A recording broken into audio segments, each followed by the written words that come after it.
morning. Welcome. My name is Emily Tanis-Likkel. I'm the pastor here at Alki United Church of Christ. At Alki UCC, we proudly share space with the Kol Haneshama Synagogue, and we give thanks for them and our partnership.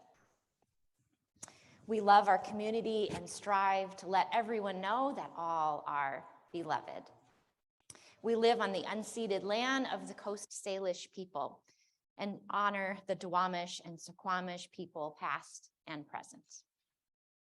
Friends, we prepared for the mystery of Christmas, of God coming close to us through the season of Advent.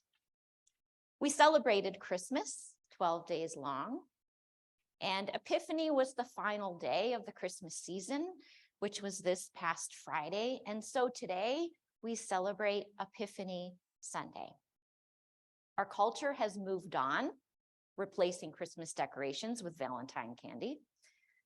But we have this wonderful bookend to the season, a chance to slow down yet again, to once more come close to the mystery of Christmas.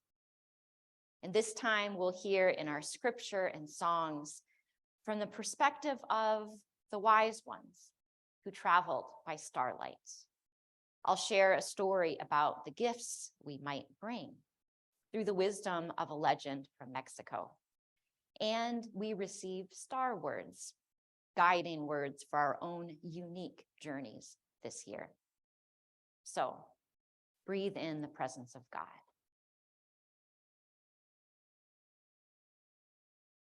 You are here amidst starlight and wisdom and many, many gifts.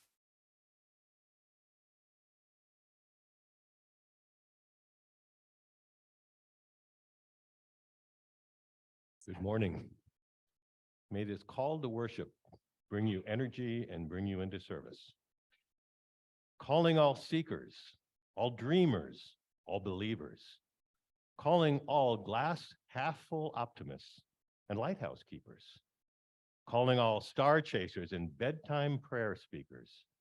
Bring your questions, your hope, your faith, and your fear into this space. God is here. God of starlight, we know that faith is not a vending machine. Good news cannot be bought or manufactured. It does not arrive with a push of a button. Instead, in this noisy world, we have to look for you in our midst. We have to walk toward you just as the Magi did. We have to believe that love really can change the world. We have to seek the stars beyond the city lights. Forgive us for forgetting that. Forgive us for seeking you with only part of our hearts. We long to be more like the Magi. May we walk your way every single day. Amen. Please listen for these words. First from Isaiah, chapter 60, verses 1 through 6. Arise, shine, for your light has come, and the glory of the Lord has risen upon you. For darkness shall cover the earth, and thick darkness the peoples. But the Lord will arise upon you, and his glory will appear over you. Nations shall come to your light, and kings to the brightness of your dawn. Lift your eyes and look around. They all gather together. They come to you. Your sons shall come from far away, and your daughters shall be carried on their nurses' arms. Then you shall see and be radiant. Your heart shall thrill and rejoice, because the abundance of the sea shall be brought to you. The wealth of the nations shall come to you. A multitude of camels shall cover you, the young camels of Midian and Ephah. All those from Sheba shall come. They shall bring gold and frankincense, and shall proclaim the praise of the Lord. Love that part about the camels. And then from Matthew, chapter 2, verses 1 through 15. In the time of King Herod, after Jesus was born in Bethlehem of Judea, Magi from the east came to Jerusalem, asking, "Where is the child who has been born King of the Jews? For we observed his star in the east and have come to pay him homage." When King Herod heard this, he was frightened, and all Jerusalem with him. And calling together all the chief priests and scribes of the people, he inquired of them where the Messiah was to be born. And they told him, "In Bethlehem of Judea, for so it has been written by the prophet. And you, Bethlehem in the land of Judah, are by no means least among the rulers of Judah, for from you shall come a ruler who is to shepherd my people Israel." Then Herod secretly called for the Magi and learned from them the exact time when the star had appeared. Then he sent them to Bethlehem, saying, "Go and search diligently for the child. And when you have found him, bring me word so that I may also go and pay him homage." When they had heard the king, they set out, and there ahead of them went the star that they had seen in the east, until it stopped over the place where the child was. When they saw that the star had stopped, they were overwhelmed with joy. On entering the house, they saw the child with Mary, his mother, and they knelt down and paid him homage. Then, opening their treasure chests, they offered him gifts of gold, frankincense, and myrrh. And having been warned in a dream not to return to Herod, they left for their own country by another road. Thanks be to God for these words. I'm going to see.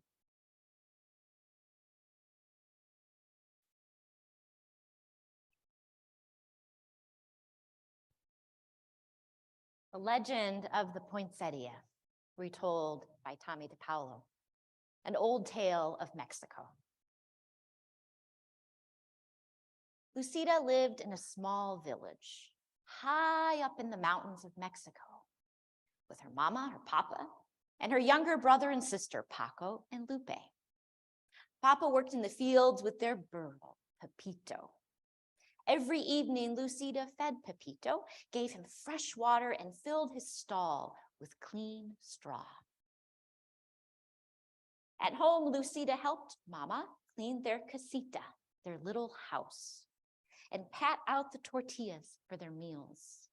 She took care of Paco and Lupe, and each evening they went to the shrine of the Virgin of Guadalupe near the front gate to see if fresh candles were needed. But every day was not work. On Sundays, the family went to San Gabriel in the square where Padre Alvarez said the Mass. And all through the year, there were fiestas and holy days, which always began with a procession that wound through the village and ended in San Gabriel. One day, close to Christmas, La Navidad, Padre Alvarez came to their casita. "Ah, Senora Martinez, buenos dias, good day," Padre Alvarez said. "I am here to ask you about the blanket which covers the figure of the baby Jesus in the Christmas procession. We have used the same blanket for so many years that it is almost worn out. Because your weaving is so fine, I have come to ask if you would make a new one." "Mi padre," Lucida's mother said, "I would be honored, and Lucida will help me." On Saturday, Lucida and Mama went to the market to buy the wool for the blanket. They chose the finest yarn they could find. At home, Lucida helped Mama dye the wool the colors of the rainbow. "Those colors will shine throughout the church," Papa said, as he watched Lucida and Mama string the yarn on the loom. As Christmas drew closer, everyone in the village was busy. All the mamas were making gifts to place at the manger of the baby Jesus in the church. The papas worked together, putting up the manger scene in San Gabriel. Lucida and the other children went to the church for singing practice for the Christmas Eve procession, when everyone would walk to San Gabriel singing and carrying candles. Once inside, Padre Alvarez would lay the figure of the baby Jesus in the manger, and the villagers would go up and place their gifts around it. "Our gift will be the blanket for the baby Jesus," Lucida told all her friends. "I helping Mama weave it. One afternoon, a few days before Christmas Eve, Lucida and the children were singing in the church when Senora Gomez came hurrying in. Lucida, you must come home. Your mama is sick. Your papa has taken her down to the town to see the doctor. You must take care of your brother and sister until your papa returns tonight. Lucida was frightened. Mama had never been sick before. When she got home, Paco and Lupe were crying. They were frightened too. Lucida tried to comfort them. She made some food and sat down to wait for Papa. That evening, Papa came in looking tired and worried. He drew Lucida close and said, Lucida, mi niña, your mama is ill. Your aunt, Tia Carmen, will take care of Mama until she's well, but I must go back and stay with Mama until I can bring her home. But it won't be until after Christmas. Senora Gomez will take care of you and Paco and Lupe while I'm gone. She will come for you tomorrow. The next afternoon, Lucida overheard two women talking. Lucida's mama is ill. She won't be able to finish the blanket for the procession. Isn't it a shame? See, the other woman said, we are all so disappointed. Padre Alvarez will have to use the old, worn-out one.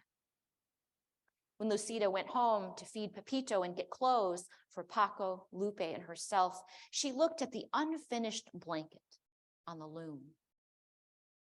Perhaps I can finish it, she thought. But when she sat down and tried to weave, the yarn got tangled. The more she tried to untangle it, the worse it got. It was no use. She could never finish it by herself. She took the unfinished blanket to Senora Gomez. Oh, Lucida, it is so tangled. There isn't time for me to fix it, Senora Gomez told her. Tomorrow is Christmas Eve. Lucida started to cry. It was her fault. The blanket was ruined. Her family wouldn't have a gift to place at the manger of the baby Jesus. Don't worry, Lucida. We will all go to the procession together. Lucida didn't say anything, but in her heart, she felt that she had ruined Christmas. Come, Paco. Come, Lupe. It is time to go to the procession, Senora Gomez called on Christmas Eve. Where's Lucida? She was nowhere to be found. Lucida was hiding. From the shadows, Lucida watched everyone gather for the procession. The candles were lit, the singing began, and the villagers walked to San Gabriel carrying gifts to place at the manger. Lucida walked along in the darkness and watched the procession go into the church, followed by Padre Alvarez carrying the baby Jesus. Little girl, are you Lucida? An old woman stood in the shadows nearby. See, Lucida answered, wondering who she was. I have a message for you. Your mama is going to be fine, and your papa will bring her home soon, so you don't have to worry. Go now into the church and celebrate Christmas with the others. Paco and Lupe are waiting for you. I can't, Lucida told her. I don't have a gift for the baby Jesus. Mama and I were weaving a beautiful blanket, but I couldn't finish it. I tried, but I only tangled it all up. Lucida, any gift is beautiful because it is given. The old woman told her, whatever you give, the baby Jesus will love because it comes from you. What can I give now? Lucida said, looking around.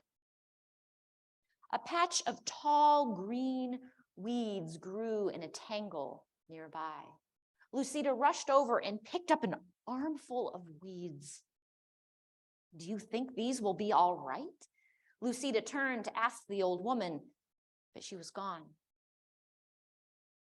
Lucida walked into the church. It was blazing with candlelight. and the children were singing as she walked quietly down the aisle with a bundle of green weeds in her arms. "What is Lucida carrying?" a woman whispered. "Why is she bringing weeds into the church?" Another one murmured. Lucida reached the manger scene. She placed the green weeds around the stable. Then she lowered her head and prayed. A hush fell over the church. Voices began to whisper. Look, look at the weeds." Lucida opened her eyes and looked up. Each weed was tipped with a flaming red star. The manger glowed and shimmered as if lit by 100 candles. When everyone went outside after the Mass, all the clumps of tall green weeds throughout the town were shining with red stars. Lucida's simple gift had indeed become beautiful. And every Christmas, to this day, the red stars shine on top of green branches in Mexico. The people call the plants La Flor de Nochebuena, the flower of the holy night, Poinsettia.